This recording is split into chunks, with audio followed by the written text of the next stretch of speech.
Thanks very much, Mr. Moyo, for coming to MPC today. We are quite honored and grateful for your visit. I think the best thing would be for me to ask you to introduce yourself to the people and say hi to the people. Okay, hi everyone. You're gonna be watching. So this is Nzimonani Emmanuel Moyo. Born and raised, well, born in Bulawayo, raised in Bulilimamangwe. Now, some people don't believe me when I say I was born in Bulawayo, but that's, my parents came from Bulilimamangwe. We're in Bulawayo, so I was born there. But within about 2 years, I went back home in what is now Bulilima. Some people call it Plumtree, but Plumtree is the town. Bulilimamangwe is the district, or shall I say now the 2 districts. Yeah, so I'm Kalanga, as you know, and I'm passionate about the whole issue of self-government and self-determination, especially through federalism. And I happen to be very passionate about education. So yeah, I think for now, that's what I would like to say. Okay, no, that's good. If you don't mind, if you can just briefly give us your childhood experiences. You said you were born in Bulawayo, then but grew up in Bulilima.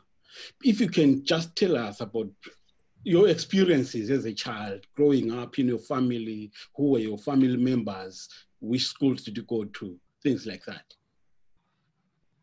Well, I'm not sure if there is a lot to tell, but like I said, I was born in Bulawayo, grew up in Bulilima, then Bulilimamangwe, and well, unfortunately, my parents divorced when I was 2, so irrelevant stuff, I guess. I went to Dowana Primary and Secondary School. That's 1989 to 1999, 11 years, I believe, yeah. And yeah, it was just, growing up in a community, typical community in Bulilimamangwe, Kalanga speaking. I guess victim to all the problems that we're facing in that country called Zimbabwe up to today. So yeah, I could summarize it that way. Yeah, I think let us now go straight into difficult questions that I would like to pose today. All right, as a Kalanga yourself, being brought up in a Kalanga community or background, today in Zimbabwe or the world as a whole, where do you place Kalanga? Does it have any place, in particular, let's say in Ndebele or Zimbabwe? Yeah, maybe if I can put it that way. Okay, well, thanks for the question. And let me begin with a slight correction. And I know it's a mistake that a lot of Ndebele speaking people make. It's Kalanga, it's not Kalanga. Ah, sorry. So, yeah. All right. I think you'll be correcting me throughout, but I will try to say Kalanga, yeah? No problem. I'm sure a lot all right. of people understand. Okay, so in short, I love to, I know a lot of writers love to say Chikalanga, that is the Kalanga language, is a minority language.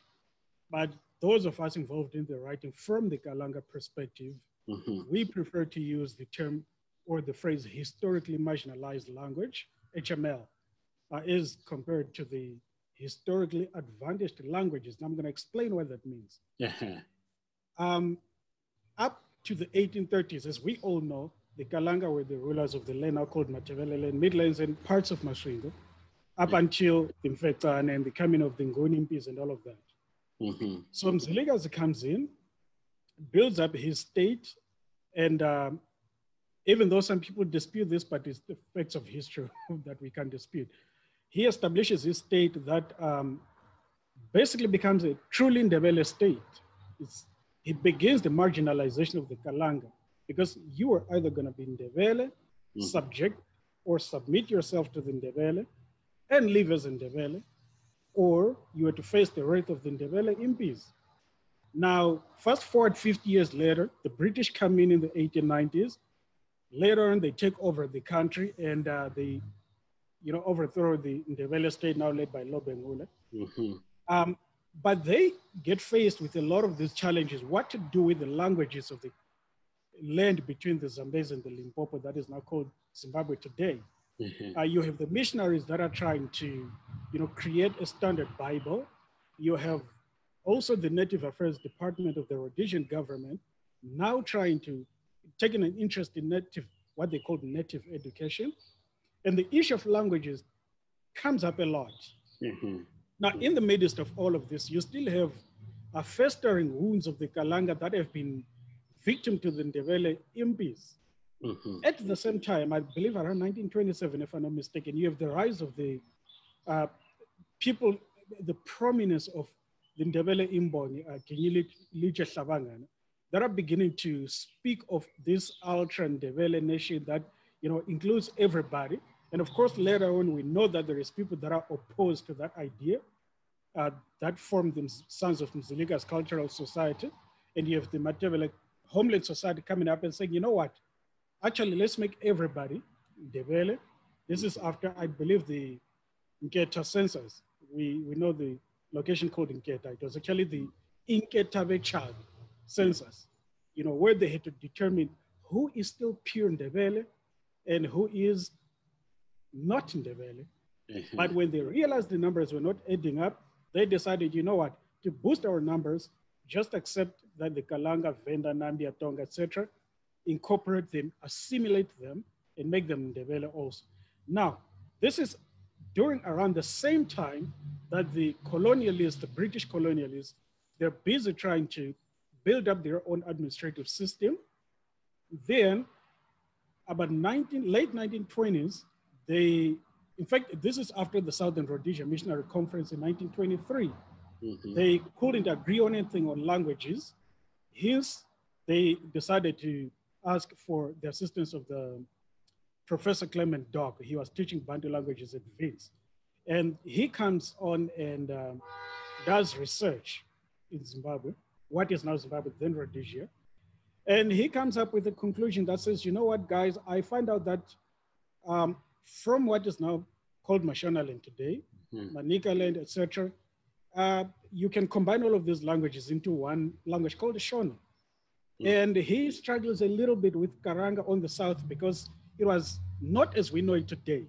Okay. The real Karanga of old was much more closer to Shikalanga than to what is now called Shona. But then he said, you know what, guys, take the Zulu orthography and way of speaking, codify that, throw away everything that's Karanga. The Karanga will learn what is now Shona, which is basically the Zulu. And he comes to Matebele and he says, okay, guys, I got a problem here. So the Ndebele, they're fine. But there was a debate at that time. Do we go with isiZulu or do we go with isiNdebele? Of course, isiNdebele won because the majority of the speakers were now Kalanga who had no history with isiZulu. Yeah.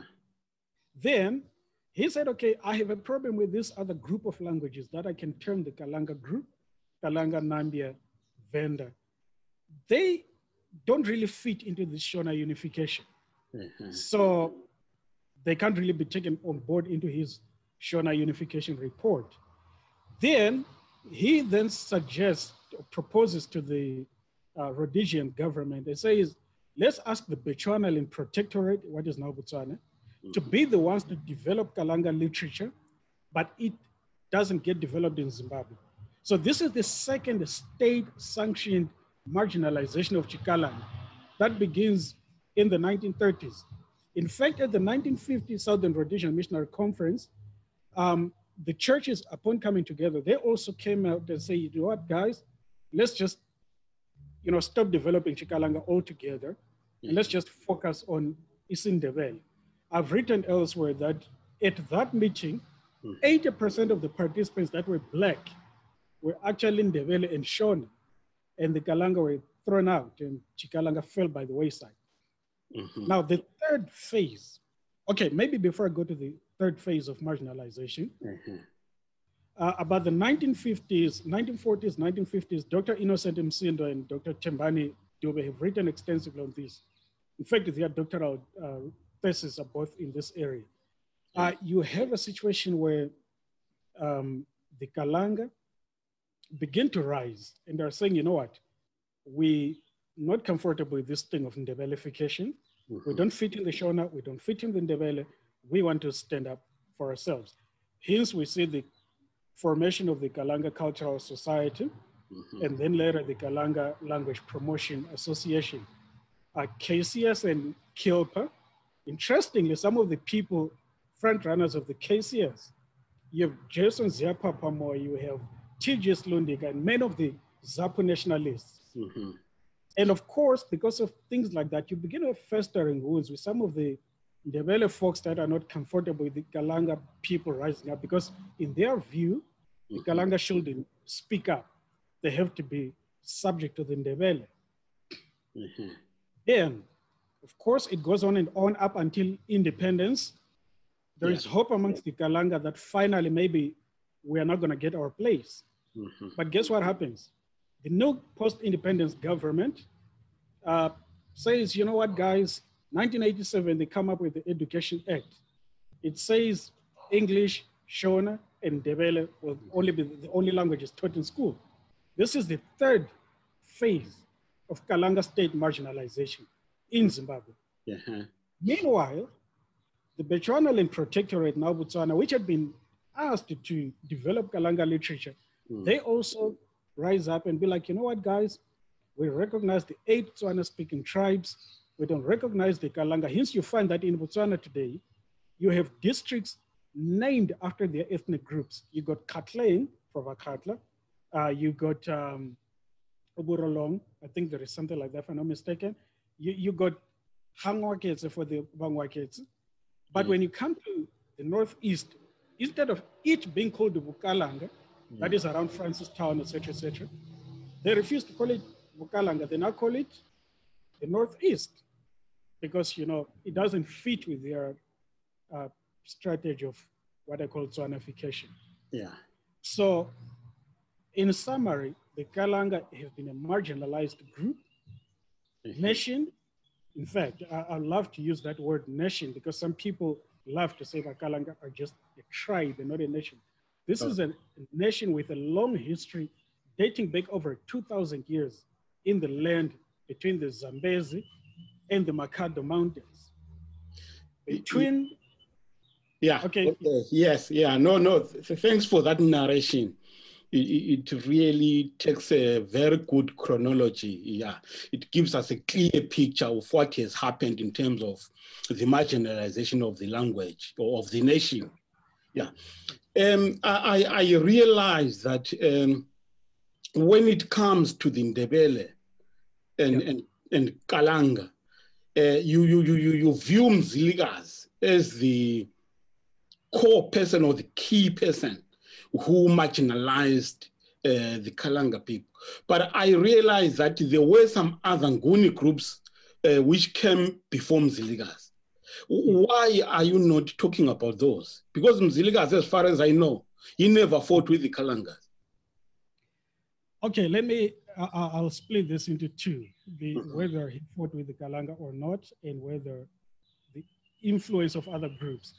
Now, it is true that before Zilgaz walks into what was then Bukalanga, now called Ndebele, you had Zwangendaba running through the land. You had Soshanga running through part of the land. You got Nyamazana doing the same. And in fact, it's Mashakatsi and Nyamazana's forces that are credited with the overthrow of the last Mambo, who actually committed suicide, saying, you know what, I cannot fall into the hands of foreign invaders. Now, the reason why we believe that Zilgaz and his son Lobengwela sit at the core of this marginalization, it is them who established the state. These others just, you know, Soshanga passes through the land, Zwangendaba passes through the land. Yes, Nyamazana and Mashakas, they do effect the demise of the last Kalanga Mambo, but they do not really as yet establish a state, maybe because of time also, because it was within a short span of time, and Zilgaz walks in. and he formally begins a state. So the way we view Zilgaz might be the way today that you got, even in KwaZulu-Natal, you got groups like Amahlubi, not all of them, some of them, that view Shaka the same way.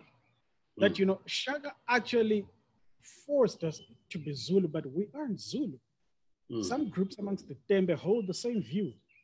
I will not mention the differences between the Zulu and the Xhosa.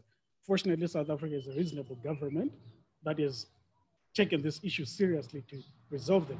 So this is why we think, because Zilgaz actually built a military state, you know, which really effected the conquest of the Kalanga. Now that said, it is true, Zilgaz did not fight the Kalanga. He conquered the Kalanga. The Kalanga were not a fighting people. The Kalanga were an agricultural people. They were a people that were focused on building certain artifacts of civilization. We know them, Kami, Naleta, Ledlon, what is now called Lolo, etc., etc. So Zilgaz, what he did was, his was an economic sustenance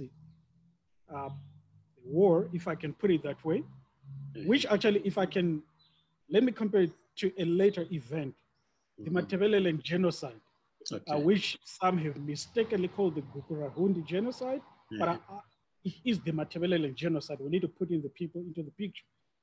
It wasn't a war. Some people love to argue that it was a war, but it was one group of people invading another group of people. The same thing that we saw with Zilgaz, partly as a means to gain subordination and submission, and partly for economic reasons. He raided the Kalanga, he subjugated the Kalanga.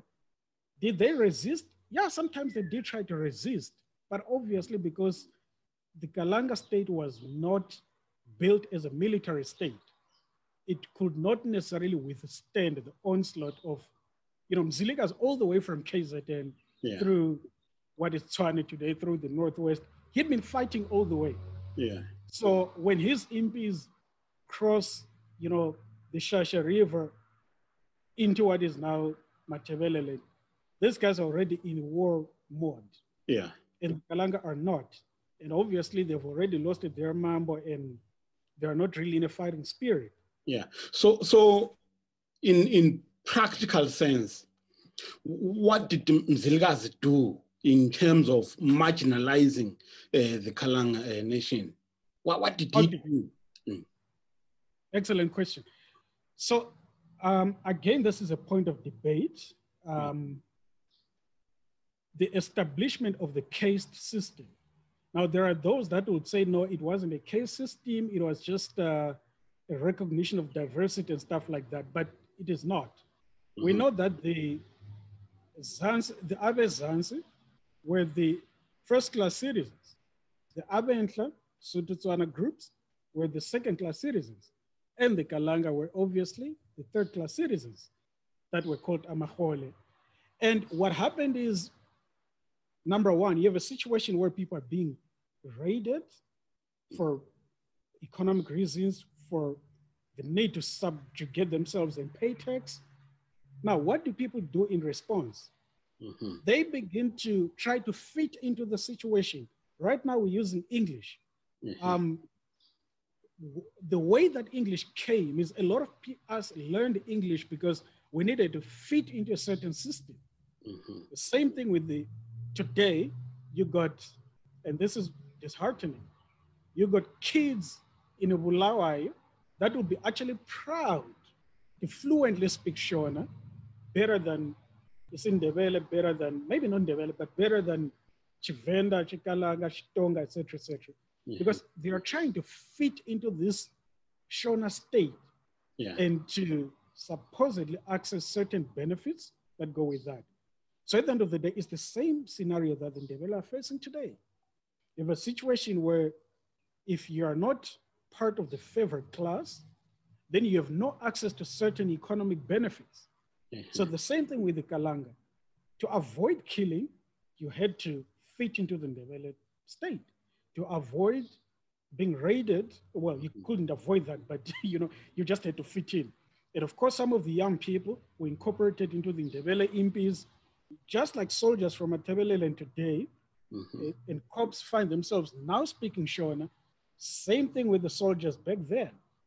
If you got into the Ndebele impis, unfortunately, the going language was Ndebele. You abandon your own language. So it's the same thing. Now, maybe if I can fast forward just a bit into the 1900s, a similar scenario happens. I think it's Dr. Innocent Msindo and Dr. Tembani Spanda. They did a lot of research on this issue. There is a phrase that one of the informants, they were students at Hope Fountain, that they actually used that, and they became students and then teachers, of course, later. And they say that in the 1940s and 50s, Kalanga children were actually competing to be, quote unquote, better Ndebele, because the Ndebele language had been posited as the language of power, the language of economics, the language that, you know, because of its affiliation with the Zulu, it was the language of the ruling class. And what happens at the end of the day? The language of the people that are being oppressed and marginalized and denied certain economic benefits, it dies out because they're trying to fit in. So that is, you know, of course, there were no codified laws back then, like today, but that's, you know, how it happened.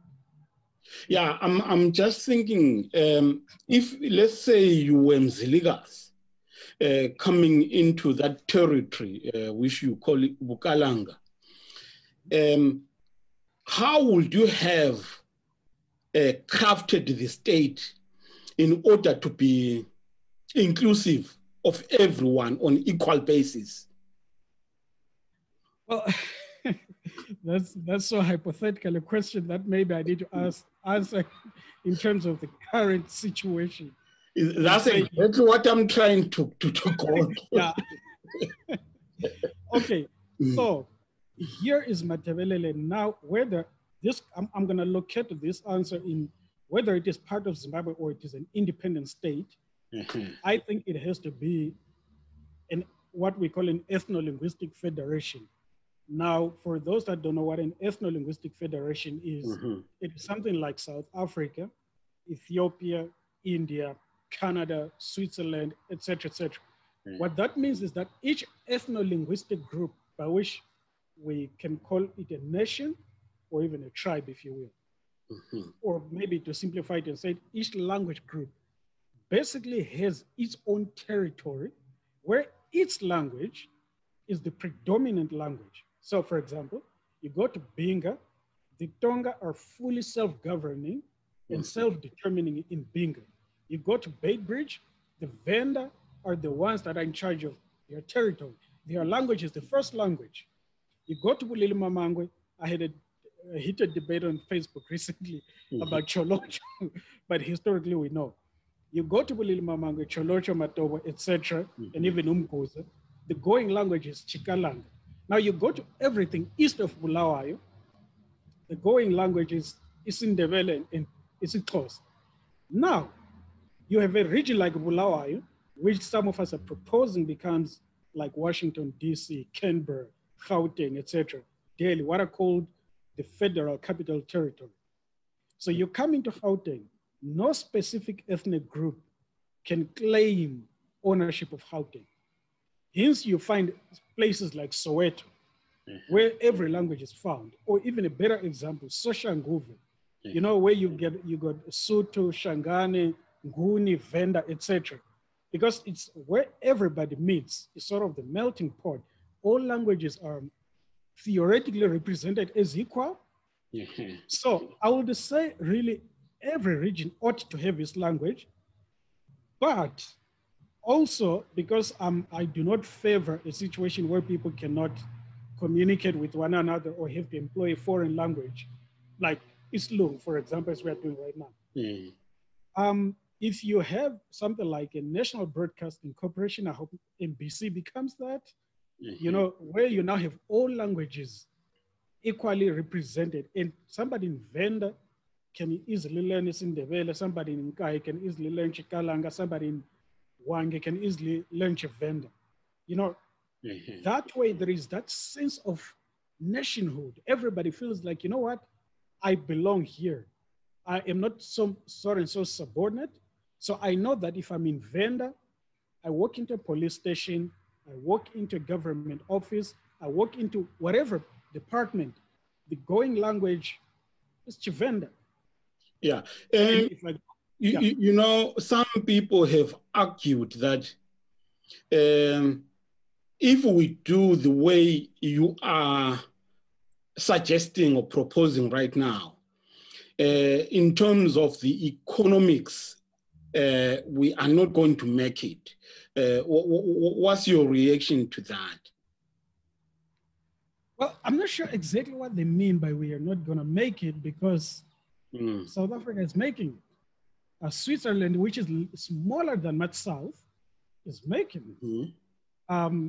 Okay, India is a vast country, same with Ethiopia, but they're making it. The issue here is self-government and self-determination through federalism has nothing to do with not language, but with populations in particular regions. There is an estimated 300,000 to 500,000 Kalanga within Bulilmamangwe alone. Now, you have a city like Bulawayo, which is running on its own. What will stop, okay, fine, it's a city, granted, but what will stop Bulilmamangwe from running its affairs? What will stop Wange, the Nambia people, from doing the same? So this is where federalism comes in. It says, look, everything that is local, policing, education, health, etc., the local people, infrastructure, the locals do it themselves. Then if it's things that now, like foreign affairs, this is where we band in together as a country of various nations. Then we say, okay, guys, we're going to elect representatives that will represent us at national level, but in our own territories, we run the show. So for example, you go to KZN, we know it's a Zulu territory. You go to the Northwest Province, it's Tswana territory, Eastern and Western Cape, Xhosa territory. You go to the Free State and the Northern Cape, Sotho territory. So it's as simple as that. Each region run its local affairs, foreign affairs, defense, highways and railways and stuff like that. Then we work together. And this is how federalism works, whether you are in South Africa, you're in Ethiopia, you are in Switzerland, Canada, India, Australia, USA. That's just how it works. Yeah. Like in Zimbabwe right now, let's say, looking at it, let's say from 1980 up to now, we know that the dominant group has been shown against all other ethnic populations. People say if we give more power, more autonomy to these subgroups, then we are weakening ourselves, particularly in Matebele land, where we have many subgroups. What do you say to that? Okay, just a point of clarification here. Who is referring to subgroups? Is it the Shona or is it Ndebele? No, we are saying Matebele land versus Mashona land. Then Mashona land is the dominant group now when we're looking at the whole country. But then in the Matebele land, we have many subgroups. If we give more power to these subgroups like Kalanga, Nambia, Ndebele, all these groups, if we give them more power as autonomous groups, then we are weakening Matebele land as a whole against Mashona. That's an excellent question. I'd really love to address that. On the contrary, I would argue that actually you are strengthening Matebele land. Here's why. Why? What we need as a region to strengthen us is not one language. What we need as a region to strengthen us is political power. There is nothing to stop us from building a regional political movement. And we say that in its leadership, you're going to have just a rough number, 10 Kalanga people, 10 Ndebele, 10 Xhosa, 10 Venda, 10 Tonga, 10 Nambia, and without forgetting the Khoisan, obviously, in the mix. Now, that way, that's when you give every ethnic group a voice to build a solid movement. And if we go back, this is exactly what ZAP was. Granted, it was Kalanga dominated, but still almost every ethnic group was represented at the end of the day. So what is happening right now, if I can go back to reference the Ntwaga's movement, is what they're doing, they're trying to build a particular narrative that traces this history to Zilgaz, and then disenfranchises and, marginalizes the rest of the ethnic groups in Matabeleland, Kalanga, Tonga, Nambia, Venda, Sotho, etc. It puts them on the peripheries. And as a result, they stand aside, they don't want to be part of this movement, and Matabeleland is weakened. But if we bring them on board on the basis of equality, guys, we come here as equals. We're not an Ndebele-centric political movement, but we try by all means to be a multi-ethnic movement that recognizes everybody, that recognizes that Beitbridge is Venda territory, Benga is Tonga territory, Wang is Nambia territory, etc. And then all of these are represented. We stand to build a more solid movement that will actually strengthen the Matabeleland struggle than one that seeks to, build a particular monolithic narrative. In fact, if I can introduce a bit of a technical term for some here, but there is a term in the struggle called intersectionality. Now, what intersectionality means is that in as much as we are fighting a greater enemy against ourselves, let's recognize that there are differences within ourselves.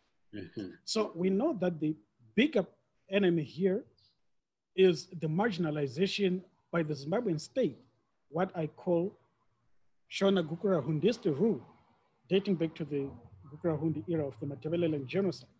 Now, all of us agreed on that. That's a problem. But within ourselves in Matabeleland, we know that Kalanga has been pushed to the brink. We know that Chitonga has been pushed to the brink. At one point, all Kalanga and Tonga chiefs were overthrown, only to be recently reinstalled in the 2000s. We know that our languages have been marginalized since the early 1900s, right up to the 2000s. Now, those are differences in Matabeleland. So how can someone expect me to fully stand behind the Ntwaga's movement without it in return fully committing to recognition of my identity, my heritage, and my language? Now, some of them will say, no, but we do recognize that. But when I speak about it, when somebody in Benga speaks about it, they call us divisionists. And I'm like, no, but on the one hand, you said Ntwaga's is for all. But when I stand up to declare myself proudly, you call me divisive. Which is which? So I think the only way to strengthen the struggle, number one, we need to disentangle the Matabeleland struggle from Ndebele history. Okay, not completely, because the Ndebele are now part of us, so we can't just discard them like that. But we need to recognize that our struggle for self-government and self-determination goes beyond the need to restore whatever Zilgaz and Lobengula built. It actually has to be forward-looking. It has to look into the future to say that lives and livelihoods are being torn apart. Young people in Matabeleland have been displaced. People are taking over our places. And we need to be having jobs in our own places. We need to be the ones at the front of all the mines that are being found in the place. We need to be the ones that are at the front of the tourism industry and all of that. Those are forward-looking issues that we can all unite around. And that doesn't matter which language you speak. So really, let me conclude the section by saying this. I think folks tend to confuse diversity with division. Now, when we stand up for diversity, folks say that we are being divisive.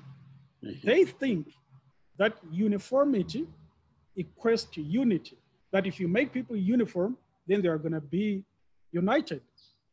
But here's the spoiler. That's exactly what the Shona Zimbabwean state is pursuing, uniformity, a unitary state. But has it united us? No. Okay.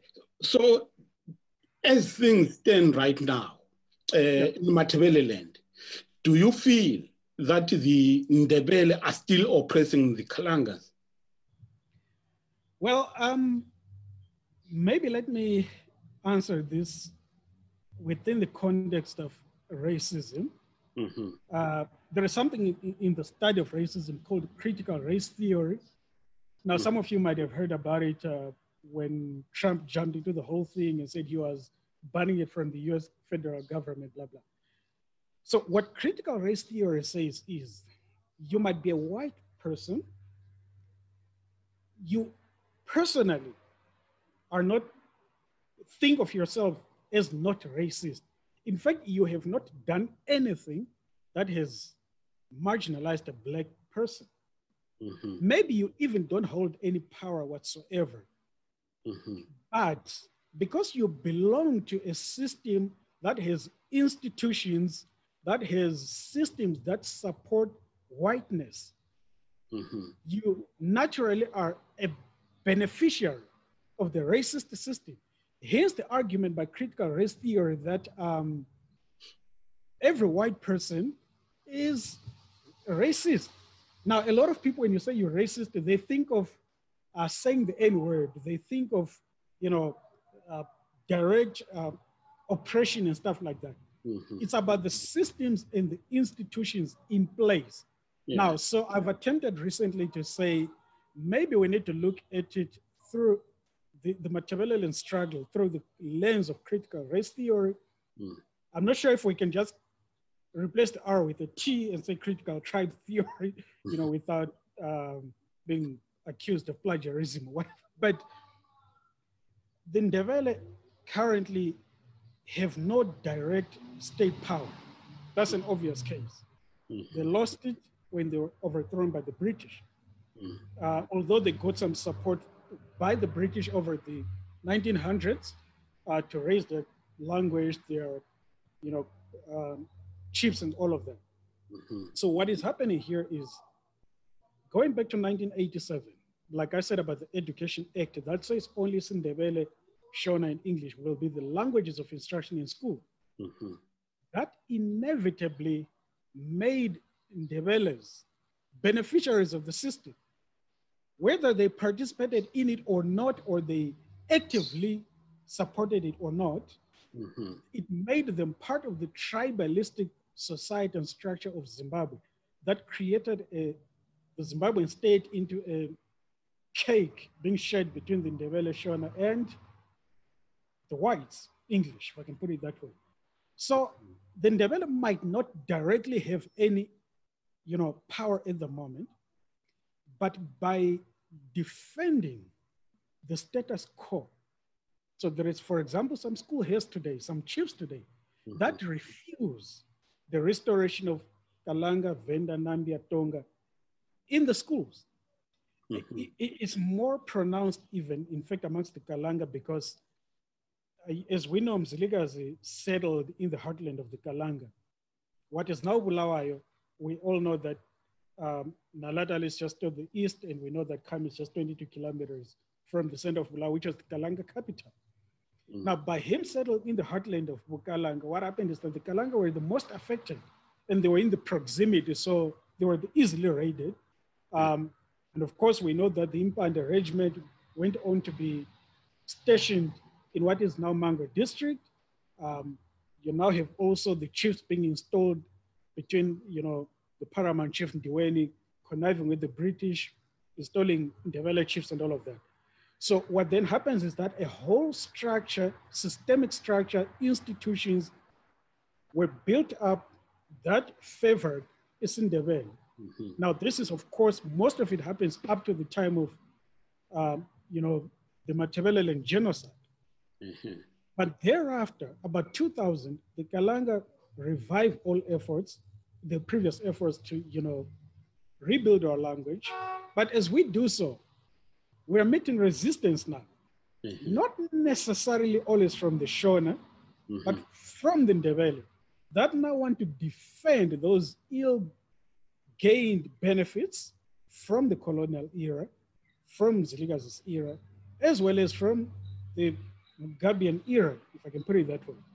So you now have some really saying, no, you cannot tell us about teaching Kalanga, for example, in Cholocho or in Matobo. I mean, the Kalanga religious headquarters, the Ndebele Mwali religion, is based in Matobo. The priests there are Kalanga. And somebody's going to stand up and say, no, you can't teach Kalanga here. By so doing, by resisting that, unfortunately, some Ndebele, not all of them, some of them find themselves perpetuating tribalism against the Kalanga, against the Tonga, against the Nambia, etc. So they might not do it using direct state power, but indirectly, by resisting these efforts, they are doing so. Yeah, I think you have described it very well in terms of the system and the power that maybe a certain people might wield. As we have rightly stated, that the Ndebele right now, they do not have any state power, they do not have any power to oppress or to marginalize the Kalangas. So I'm really trying to find out what is it that the Ndebeles can do so that at least that maybe perception is done away with. Excellent question, quite a very good question. So here is what I believe needs to be done, and I'm saying this informed by research that I've previously done. Number one, the Mtwaga is a movement. Now, let me affirm the right of the Ndebele to belong to that movement, the freedom of association. Now, in the pursuit of the Mtwaga's struggle of restoration, as they call it, they have to do away with this notion that restoration only goes as far back as the Ndebele state of Zilgaz and Lobengula, and pretend as if there was nothing prior to that. Number one. Number two, there is a need to share territory in Matabeleland. And this is what I keep warning about, that if we don't settle these issues now, even if the government of Zimbabwe to say, okay, guys, we are sorry, let's come to the negotiating table. What do you want? We say, okay, guys, we want to cut the country here. They say, okay, great, have it. The next thing that is going to follow is another Sudan, South Sudan, I mean, where you have people become independent, but then one group, I think it was the Nuer and the Dinka, one wants to oppress the other. So Matabeleland has to agree right now, guys, let us share our territory.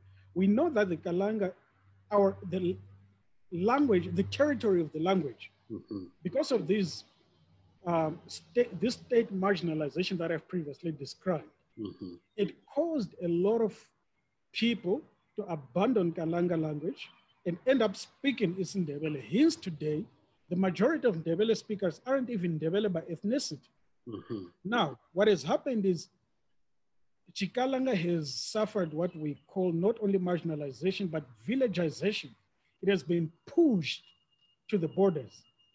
So some of us are saying, you know what, guys, if we're going to share the territory equally, we need to accept that Matobo, Cholocho, Umkuza, and Wulili Mamangwe has to be Kalanga territory. Wange has to be Nambia territory. Binga has to be Tonga territory. Bait Bridge has to be Venda territory. Gwanda South, that is Suti territory. Then, what that does is it actually still leaves the Ndebele with more territory on the east of Bulawayo, in Caesar, Umzingwani, Bobi district, Nkai district, Lupani district. That's 5 districts.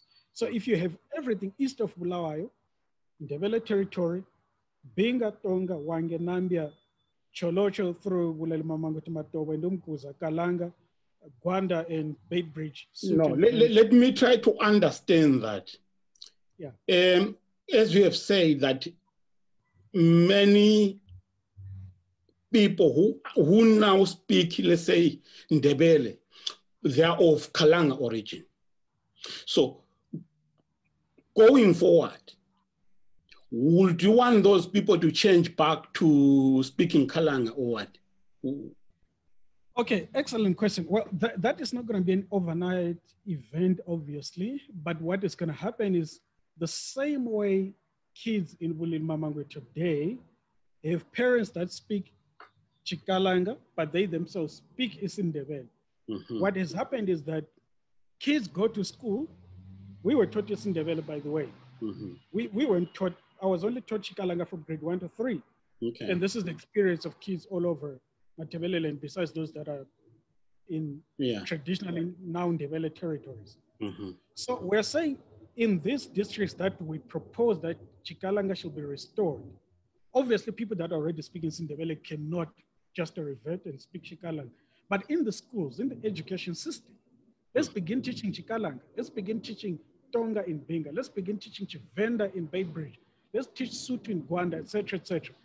Over time, it has taken 150 years to get here. We can reverse that process over the next 100 years. Now, this is in the interest of justice, not in the interest of, now when I say this, I know some in the Mtwaga's movement will now say, well, quote unquote, you want to destroy what Zilgaz built. And some of us are saying, well, Zilgaz didn't build for us, he built for you. So the least we can do is to share the territory so that we have districts that we know, which some of us believe in an independent state, they'll become provinces or states, that we know that that's a Kalanga state, that's a Tonga state, that's a Venda state, that's a Ndebele state, that's a Xhosa state, etc., etc. That's the one way we can actually ensure unity in Matebeleland and do away with these perceptions that, you know, the Ndebele want to keep their ill-gotten gains, if I can put it that way. Okay. All right. No, I do hear what you are saying. I know I'm talking from this platform of being in Ndebele, so it becomes very difficult to hear some of these things. However, the way you are explaining things, they will make us start to think, because as long as we are not united in some way or shape or form, then it will be very difficult for us to go anywhere, because we know we've got a bigger enemy. Yeah, true. Yeah, I think in terms of time, we have really exhausted our time. But if you have something that you really want to share with us, maybe within just 1 or 2 minutes, yeah, I'll give you that time. Okay, thank you very much. Let me say, we agree on this one thing.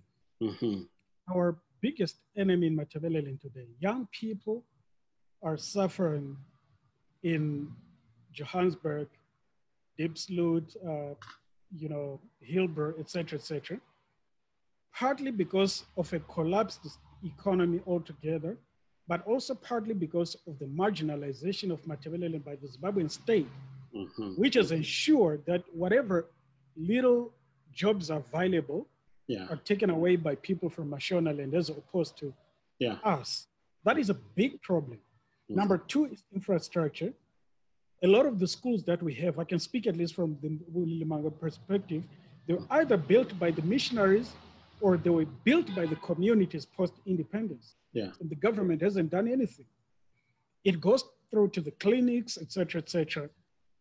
Now, these are big problems that we're facing. On that one, we all agree, whether you're a Kalanga nationalist, federalist, or you're Mtwagazi nationalist, or whatever you are, from Venda to Victoria Falls, from the Ramakwebane to the Shangano, the Kwekwe River, whatever it is, we all agreed about that issue. Now, to confront this issue, as Matebeleland, we need a multi-ethnic political regional movement that recognizes our diversity, that recognizes our different histories, and will take us back, if I can put it in quotes, to those Zapu days, when we will really seize power in Matabeleland. We need to seize every council, local authority, every parliamentary seat from Venda to Victoria Falls. We need to sweep all of that. And the only basis of unity is to recognize ourselves as mutually interdependent and yet as diverse. Let us do away with this notion that to be united, we need to be uniform. We don't need to be uniform. We just need to have a common vision that we want a prosperous Matabeleland. And really, I think this is the way I view it. I've seen it in a lot of federations. Maybe let me take the United States as an example. It's a far-fetched example, but it illustrates the point. Yeah. It has 50 states. Yeah. Whether it is huge California with 23 million people, or it is North Dakota with 500,000 people, each state has 2 senators.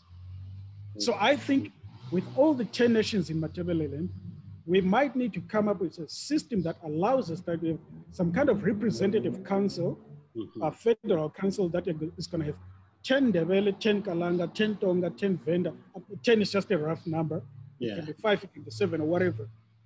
So that all voices are represented and all the interests are represented. Because part of the problem with the Mtwaga's movement, it tends to be pushed by people that do not understand the intersectionality of the struggle. They tend to be dismissive of what, for example, the Nambia want or the Tonga want. Fair and fine, there can be 5 Kalangas in the leadership, but you might find that those Kalangas do not really subscribe to what the Kalanga want.